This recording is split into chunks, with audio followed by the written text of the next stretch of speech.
नमस्कार, स्वागत है आपका मिड डे एजेंडा में। मैं हूं आपके साथ राक्षी थवाई। तो आज बात छत्तीसगढ़ के शिक्षण संस्थानों की, उनके संसाधनों और उसकी शिक्षा के तौर तरीकों की होगी। हम ये नहीं कह रहे कि कोई नकारात्मक खबर हमारे हाथ लग गई है या हम किसी की लापरवाही उजागर करने जा रहे हैं। बस आज ये बात इसलिए क्योंकि आज उच्च शिक्षा संस्थानों की राष्ट्रीय संस्थागत रैंकिंग फ्रेमवर्क यानी कि NIRF की रैंकिंग रिपोर्ट पर बात करेंगे। बात इसलिए करेंगे कि छत्तीसगढ़ का ना तो कोई विश्वविद्यालय ना ही कोई महाविद्यालय इस रैंकिंग में टॉप 100 में शामिल है। जी हाँ, वो बाहर है। इसलिए आज इसी रैंकिंग पर बात होगी।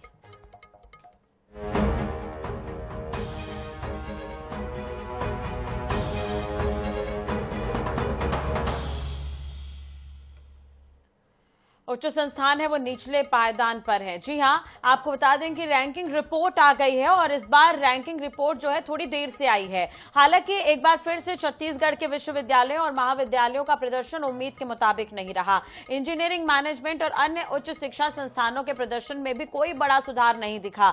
इस साल NIRF की ओवरऑल रैंकिंग की टॉप 100 सूची में छत्तीसगढ़ का कोई भी विश्वविद्यालय जगह नहीं बना सका है। ना ही रविशंकर शुक्ल विश्वविद्यालय और ना ही कोई दूसरा राजकीय विश्वविद्यालय टॉप 100 में जगह बनाने में सफल रहा है। प्रदेश के शासकीय विश्वविद्यालय की स्थिति इतनी खराब रही कि टॉप 200 में भी कोई शामिल नहीं हो पाया। तो शिक्षा मंत्रालय की जारी NIRF की ओवरऑल रैंकिंग में IIT और टॉप संस्थानों का दबदबा रहा। ओवरऑल रैंकिंग में IIT मद्रास ने पहला स्थान हासिल किया है। एम्स रायपुर को मेडिकल कैटेगरी में 31वां, मैनेजमेंट कैटेगरी में IIM रायपुर को 15वां स्थान मिला है। वहीं NIT रायपुर की ओवरऑल रैंकिंग जो है वो 86वीं रही है, जो पिछले वर्ष की तुलना में मामूली गिरावट है। एकमात्र राहत की खबर इंदिरा गांधी कृषि विश्वविद्यालय से आई है। भले ही ये ओवरऑल टॉप 100 में शामिल नहीं हो सका, लेकिन कृषि संस्थानों की अलग से जारी रैंकिंग में इस विश्वविद्यालय ने जबरदस्त सुधार किया है। कृषि एवं संबंध क्षेत्रों की रैंकिंग में इस विश्वविद्यालय ने 173 संस्थानों में से 28वां स्थान प्राप्त किया है रैंकिंग के हिसाब से, जो पिछले वर्ष की तुलना में 11 पायदान ऊपर है। तो इसी पर हम चर्चा करेंगे कि कहां कमी रह गई, क्या कुछ इस पर सुधार किए जा सकते हैं, एफर्ट्स क्या कुछ लगाए जा सकते हैं। हमारे साथ खास मेहमान जुड़े हुए हैं उज्जवल दीपक, जो कि प्रवक्ता हैं बीजेपी के, रुपेश दुबे जी प्रवक्ता हैं कांग्रेस के, हमारे साथ जुड़े हुए हैं। डॉक्टर जवाहर सूर्य शेट्टी जी कुलपति हैं RISU के, हमारे साथ जुड़े हुए हैं। आप तीनों का सर बहुत बहुत स्वागत है iNews 24/7 पर। सबसे पहले तो शेट्टी जी मैं आपके पास ही आना चाहूंगी।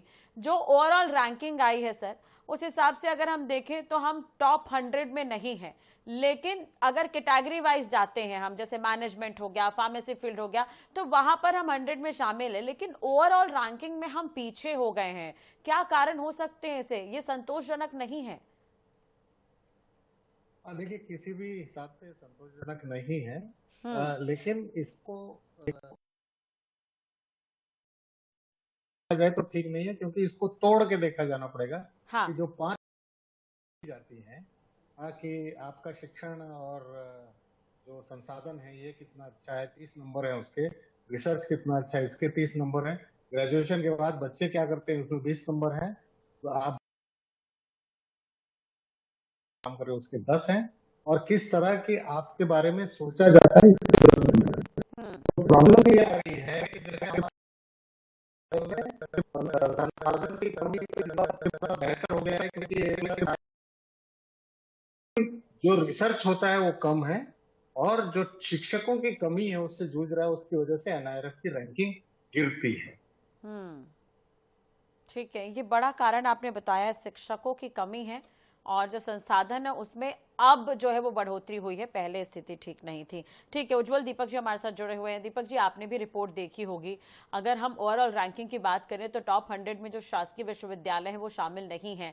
जैसे कि अभी शेट्टी जी कह भी रहे हैं कि कुछ संसाधन कम रह गए, इस कारण से ये स्थिति पैदा हुई है। तो क्या कुछ कहेंगे पहले इस रिपोर्ट को लेकर आप? देखिए, NIRF जैसी रेटिंग्स एक बहुत अच्छी पहल होती है, जहाँ पर सभी शिक्षण संस्थानों का एक अनबायस्ड टीम द्वारा निरीक्षण कर इवैल्यूएशन किया जाता है, जो कि समाज में और शिक्षा के क्षेत्र में और हमारे विद्यार्थियों के लिए और राज्य के सभी शिक्षण संस्थानों के लिए एक स्वच्छ प्रतिस्पर्धा का माहौल निर्मित करता है। तो मैं इस रिपोर्ट का स्वागत करता हूँ, और क्योंकि ये रिपोर्ट अनबायस्ड होती है मोस्टली, और इसमें तमाम पैरामीटर्स को देख के ही रेटिंग्स तय की जाती है। तो ये एक अच्छी पहल हो सकती है हमारे सारे शिक्षण संस्थानों के लिए, सारे विश्वविद्यालयों के लिए, कि क्या कमी रह गई, इस पे सुधार किए जाए।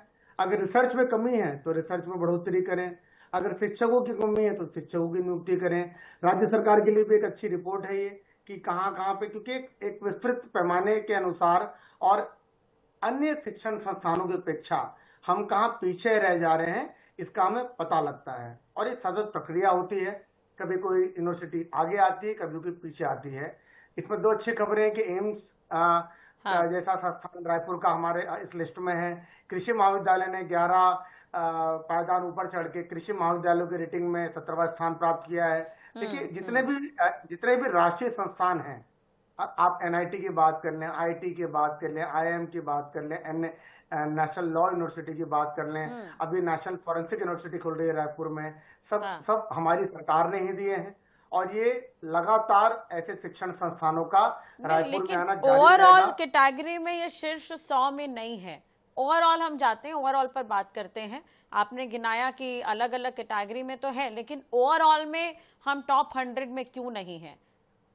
जी बिल्कुल, और मैंने कहा है कि इसका स्वागत होना चाहिए और सारे शिक्षण संस्थानों को इसको इंट्रोस्पेक्शन करना चाहिए कि हम कहाँ पीछे रह रहे हैं, छत्तीसगढ़ में आखिर किस बात की कमी है।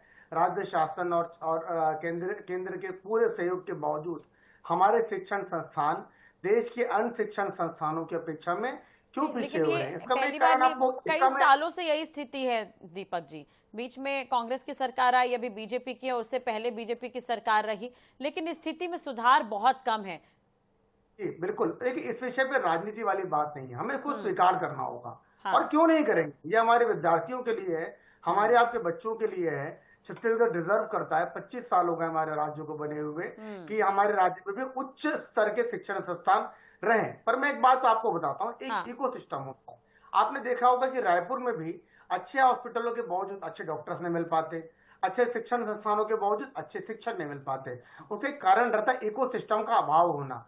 जो भी सबसे बेहतरीन शिक्षक रहते हैं वो अन्य शहरों में जाके, बेहतरीन शहरों में जाके, रायपुर वाले दिल्ली जाते हैं, मुंबई जाते हैं, हैदराबाद वाले अमेरिका जाते हैं, जर्मनी जाते हैं, चाइना जाते हैं, अलग अलग। तो ये निरंतर बढ़ोतरी होते रहती है उनके काम में, अपग्रेड होता है। तो वो इकोसिस्टम जब तक यहाँ डेवलप नहीं होगा, हमें अच्छे शिक्षकों का हमेशा अभाव रहेगा। आप देखिएगा वो पहली नियुक्ति तो छत्तीसगढ़ में लेते हैं, उसके बाद वो दूसरी नियुक्ति दूसरे राज्यों में अच्छी यूनिवर्सिटीज में ले लेते हैं। एक सतत प्रक्रिया रहती है। शायद रैंकिंग सुधरे तो जो छात्र छात्रा है, जो युवा है, वो यहाँ पर पढ़ने में भी इंटरेस्ट दिखाएं। रुपेश दुबे जी से हम बातचीत कर लेते हैं। रुपेश जी, क्या कुछ कहेंगे इस रिपोर्ट पर आप?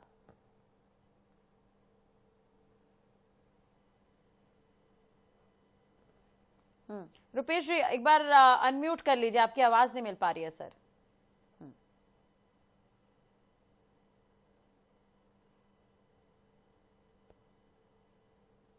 जी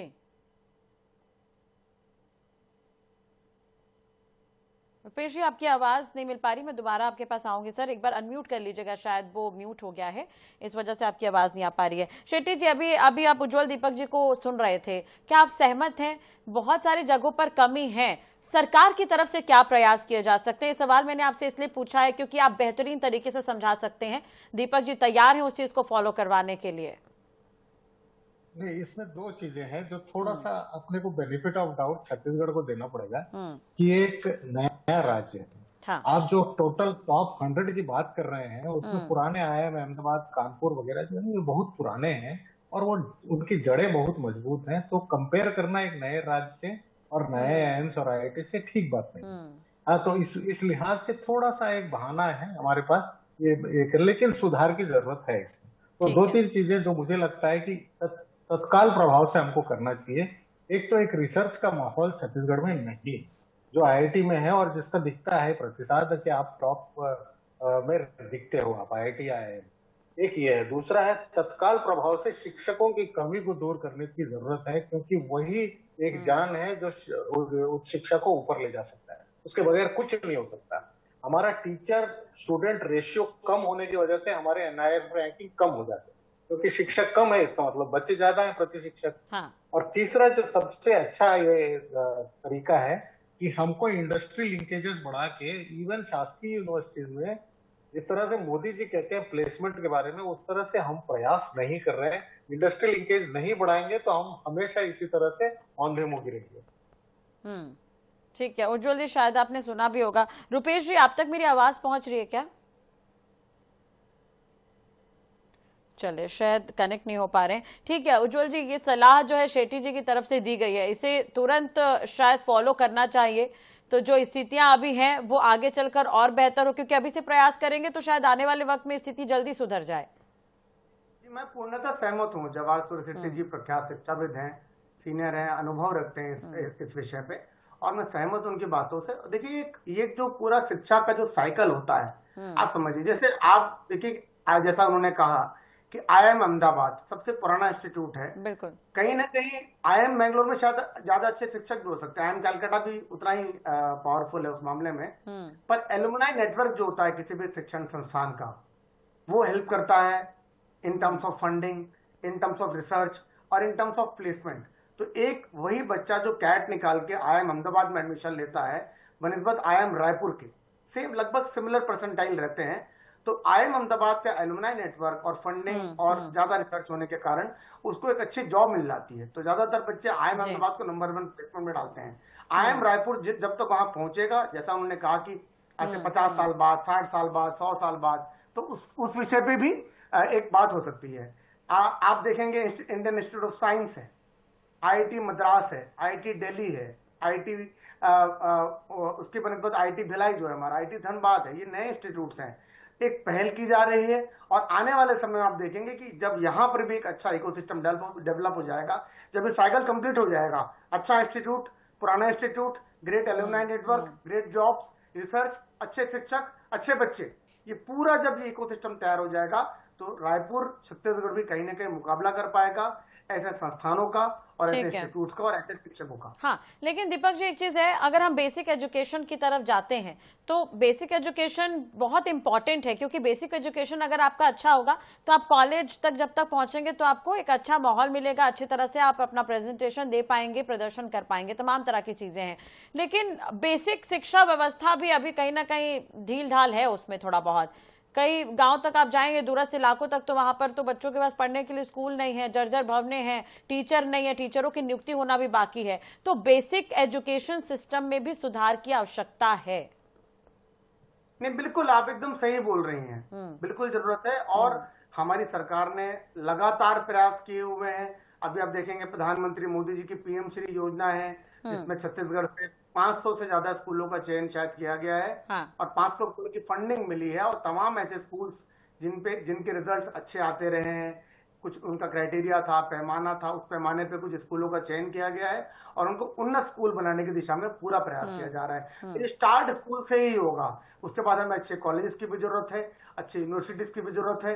प्राइवेट यूनिवर्सिटीज का भी अच्छा माहौल डेवलप हुआ है छत्तीसगढ़ में, अच्छे शिक्षक अब आना चालू हुए हैं। रायपुर में माइग्रेशन बहुत हो रहा है, आसपास के राज्यों के लोग यहाँ पर आके सेटल हो रहे हैं, क्योंकि शांति है, अच्छी व्यवस्था है, स्टेबल सरकार है। इन चीजों से प्रभावित होकर नया रायपुर एक एजुकेशन हब के रूप में डेवलप हो रहा है। वहां पर एडू सिटी का निर्माण किया जा रहा है, जहाँ एक पूरा एजुकेशन सेक्टर। ठीक है, चलिए आप जो चीजें कह रहे हैं वो जमीन और धरातल पर भी दिखे तो बेहतर होगा।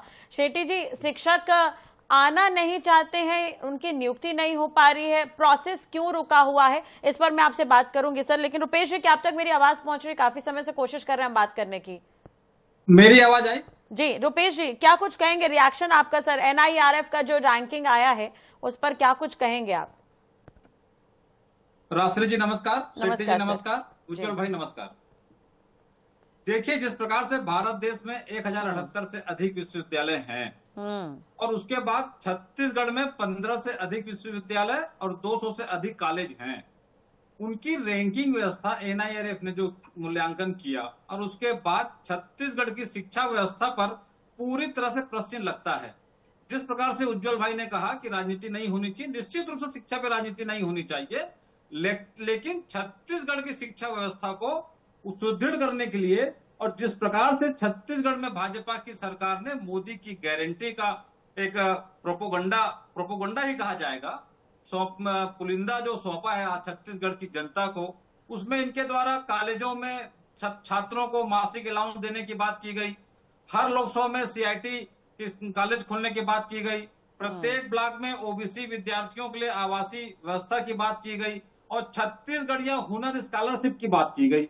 और उसके बाद प्रत्येक जिला मुख्यालय में 200 से अधिक स्नातकोत्तर छात्रावास खोलने की बात की गई। देखिए, जब छात्रों को और आप अच्छी व्यवस्थाएं देंगे तो निश्चित रूप से शिक्षा व्यवस्था सुदृढ़ होगा। जिस प्रकार से स्कूल व्यवस्था को ले लें या कॉलेज को ले लें, जितने सेटअप हैं उतने प्राध्यापकों की, शिक्षकों की भर्ती नहीं करेंगे, बच्चों को उचित शिक्षा नहीं मिलेगा, सक्षम शिक्षा नहीं मिलेगा। और जिस प्रकार से ये रैंकिंग आए हैं, हम अलग अलग फैकल्टी में अपन रैंकिंग देख रहे हैं तो उसमें हम थोड़े बहुत अपने आप को आत्मसंतुष्ट कर सकते हैं, लेकिन आप ओवरऑल रैंकिंग देखेंगे तो ओवरऑल रैंकिंग में तो 200-250 से ऊपर में छत्तीसगढ़ के विश्वविद्यालय हैं जो चिंतनीय विषय है। और जिस प्रकार से सूरी जी ने कहा कि पाठ्यक्रम में निरंतर जो अपग्रेड होते रहना चाहिए, इंडस्ट्रियल स्किल डेवलपमेंट माध्यमिक जो शिक्षा है उसको बढ़ावा दे करके छत्तीसगढ़ के युवाओं को और छत्तीसगढ़ की शिक्षा व्यवस्था को ठीक है रुपेश जी, आप अभी थोड़ा देर से जुड़े। आप अभी दीपक जी कह रहे हैं कि स्वागत है, जो भी सुझाव दिए जाएंगे उसे पालन करवाया जाएगा और उस लिहाज से इसे आगे बढ़ाने का काम जो है वो किया जाएगा, अभी कहते हुए नजर आ रहे थे दीपक जी। निश्चित रूप से छत्तीसगढ़ में शिक्षकों ने हड़ताल किया। कोई भी देखिए, छत्तीसगढ़ सरकार यदि कोई शिक्षा नीति बनाती है, शिक्षा की ओर कोई पाठ्यक्रम बनाने का प्रयास करती है, कोई योजना बनाती है, तो उसमें सूरी जैसे या अन्य जो शिक्षाविद हैं जो एक बिना राजनीति के, बिना राग लपेट के छत्तीसगढ़ की व्यवस्था के लिए, छत्तीसगढ़ को विकास की मुख्य धारा में ले जाने के लिए जो सोच रखते हैं, जो काम करते हैं, उनकी योग्यता दक्षता के अनुसार उनको उस योजना में सदस्य के रूप में उनका सलाह लिया जाए।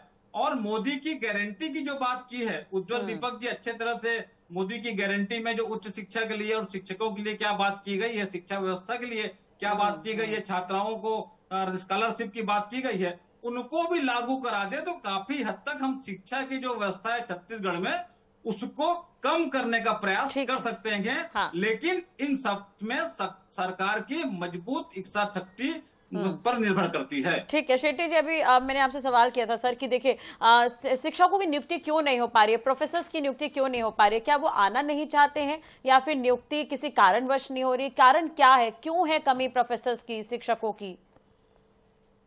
नहीं, मुझे नहीं लगता आना नहीं चाहते हैं। अब तो रायपुर एक बहुत भरा पूरा शहर है और छत्तीसगढ़ एक बेहतरीन राज्य है। तो मैंने ये भी देखा है कि कई लोग अहमदाबाद से यहाँ आके लगता है कि हमको यहीं सेटल हो जाए। तो आना नहीं है, मुझे लगता है सेटअप की कमी है या ग्रांट्स की कमी है जिसकी वजह से नहीं हो पा रहा है। ये इसको जरूर देखना चाहिए तुरंत।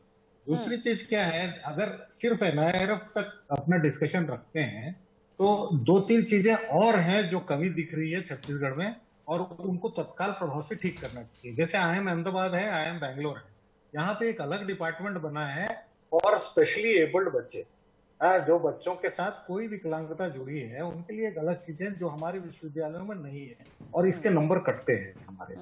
और ये बहुत महत्वपूर्ण इसलिए है क्योंकि ये चीजें को ध्यान रखना जरूरी है। दूसरा है जो अनुपात है लड़कियों का लड़कों के उच्च शिक्षा में, वो थोड़ा सा ध्यान रखना पड़ेगा। लड़कियों का ज्यादा प्रोत्साहन उच्च शिक्षा में जरूरी है। IIT ने ये किया है और 5 नंबर एक्स्ट्रा दे दिए हैं जिसकी वजह से ज्यादा लड़कियां आती हैं आज की तारीख में। उस तरह की कुछ चीजें करनी पड़ेगी।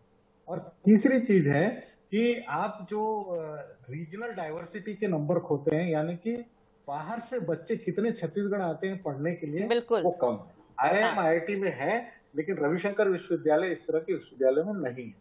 ये सब चीजों पे हमको ध्यान रखना पड़ेगा, बल्कि पलायन हो रहा है यहाँ से बच्चों का। ठीक कह रहे हैं आप, बिल्कुल ठीक। और सर देखिए अभी उज्जवल जी आप कह भी रहे थे कि इतना शांत है ये प्रदेश, यहाँ पे डिस्ट्रैक्शंस कम है बच्चों के पास। बड़े बड़े सिटीज के जो कॉलेज है उनके पास तो भरमार है डिस्ट्रैक्शंस की, लेकिन उसके बावजूद वो कॉलेज टॉप कर रहे हैं। तो शांति व्यवस्था यहाँ पर है, लेकिन उसके अलावा अगर मैनेजमेंट को भी कहीं ना कहीं इस पर काम करने की आवश्यकता है। शेट्टी जी भी कह रहे थे कि यहाँ पर बच्चे आ नहीं रहे हैं, लेकिन जो बच्चे यहाँ पर पढ़ रहे हैं उनका पलायन हो रहा है, बाहर चले जा रहे हैं वो पढ़ने के लिए। जी आप उससे सवाल पूछ रहे हैं? जी उज्जवल जी।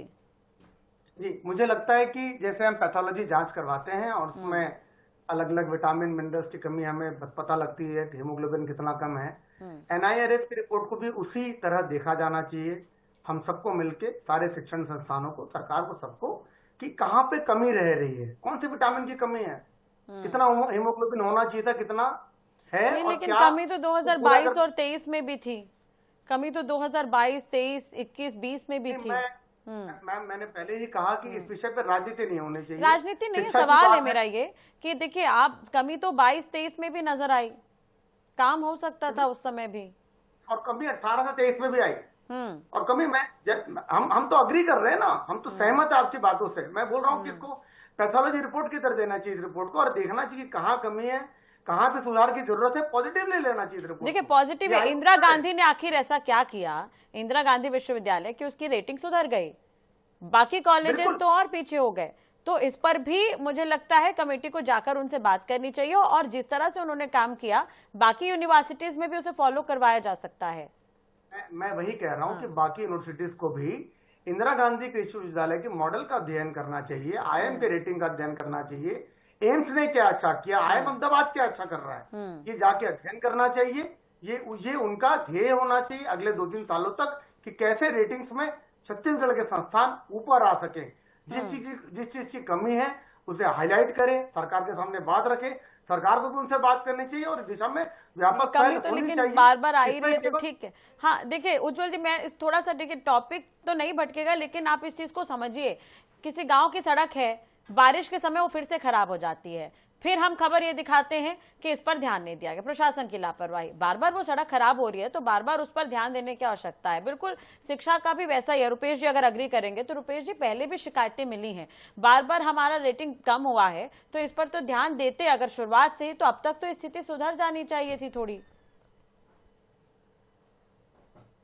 सरकार की मजबूत इच्छा शक्ति होनी चाहिए और उसके बाद फैकल्टी के साथ अध्यापकों की भर्ती हो और लगातार नवाचार के साथ साथ रिसर्च की ओर बुनियादी सुविधाएं उपलब्ध करा करके जो शिक्षा का एक अच्छा वातावरण छत्तीसगढ़ में जब बनेगा, उस स्थिति में जाकर के छत्तीसगढ़ की शिक्षा व्यवस्था सुदृढ़ होगी। छत्तीसगढ़ की शिक्षा व्यवस्था भारत देश की शिक्षा व्यवस्था को टक्कर देगी और अपने 100 ही नहीं अंडर 10वीं स्थान बनाने की छत्तीसगढ़ के जो शिक्षा व्यवस्था है, छत्तीसगढ़ के बालक हैं, छत्तीसगढ़ के शिक्षाविद हैं, उनमें साहस है, ताकत है, बशर्ते उनको संसाधन उपलब्ध कराना है, उनको पर्याप्त लाइब्रेरी उपलब्ध कराना है, पर्याप्त सुविधाएं उपलब्ध कराएंगी तो पूरी तरह से छत्तीसगढ़ सरकार की नीति और नियत पर ये भरोसा करता है कि किस प्रकार से अपने मोदी की गारंटी के अनुसार में बात ना करें और छत्तीसगढ़ की शिक्षा व्यवस्था को मजबूत करें। देखिए इस पर बड़े स्केल, मुझे लगता है शेट्टी जी, इस पर बड़े स्केल पर काम करने की आवश्यकता है। छत्तीसगढ़ में रहकर अगर हमें बाहर के यूनिवर्सिटीज के बारे में जानकारी दी जाती है, मान के चले मैं हिमाचल का उदाहरण दूं, देहरादून का उदाहरण दूं, या मैं JNU नई दिल्ली का उदाहरण दूं, तमाम तरह के जिनके बारे में हम छत्तीसगढ़ में बैठकर सुन लेते हैं, अगर कोई व्यक्ति नई दिल्ली में बैठा है तो उसे छत्तीसगढ़ के इन यूनिवर्सिटीज के बारे में पता चलेगा। इसकी भी कमी है कहीं ना कहीं, हम वो एक्सपोजर नहीं दे पा रहे हैं। ये सवाल जो उठाया ना आपने, इसके 10 नंबर है। परसेप्शन जो है अपने विश्वविद्यालयों का बाहर क्या है, इस पे 10 नंबर है और वो परसेप्शन में हम मार खाते हैं। ये छत्तीसगढ़ की प्रॉब्लम है कि पूरा काम भी करता है और परसेप्शन भी नहीं मिलता है। बात एकदम सही है आपकी। बिल्कुल, काम हम कर रहे हैं तो ये दिखाना भी होगा, क्योंकि मैं खुद भी कॉलेज में थी, मुझे नजर आया कि यहाँ पर स्कोप नहीं मिल रहा, मैं खुद भी बाहर पढ़ने गई तो मैंने ये चीज फील की कि हमारे स्टेट में तमाम सुविधाएं लेकिन एक्सपोजर नहीं मिल पा रहा है, यही दिक्कत थी। चलिए बहुत बहुत शुक्रिया आप सभी का जुड़ने के लिए और बातचीत करने के लिए। तो एक तरह से देखा जाए तो कॉलेजों की रैंकिंग को लेकर हम बात कर रहे थे, चिंता का विषय इसलिए क्योंकि युवाओं से जुड़ा सवाल है। हर युवा चाहता है कि वो अपना अच्छा करियर बनाए, अच्छे कॉलेज में पढ़े। कुछ लोग ऐसे भी होते हैं जो अपने राज्य से बाहर नहीं जा सकते, उन्हें अपने स्टेट में ही पढ़ाई करनी है। लेकिन छत्तीसगढ़ में अगर सारी यूनिवर्सिटीज टॉप 100 में भी जगह नहीं बना पाएंगे तो उनका क्या, जो बच्चे इसी राज्य में पढ़ना चाहते हैं उन्हें तो बाहर जाना पड़ेगा। तो ऐसे में उम्मीद यही करेंगे कि जिस तरह से वादा किया गया है, उज्जवल दीपक जी हमारे साथ जुड़े हुए थे, उनका कहना है कि जो भी सुझाव देंगे उस पर पालन करवाने की पूरी कोशिश करेंगे। तो उम्मीद यही कि छत्तीसगढ़ के कॉलेज यूनिवर्सिटी भी बाहर के राज्यों में जाने जाए। चलिए इसी के साथ ही आज की चर्चा में इतना ही। नए मुद्दे के साथ एक बार फिर हाजिर होंगे मिड डे एजेंडा में। नमस्कार।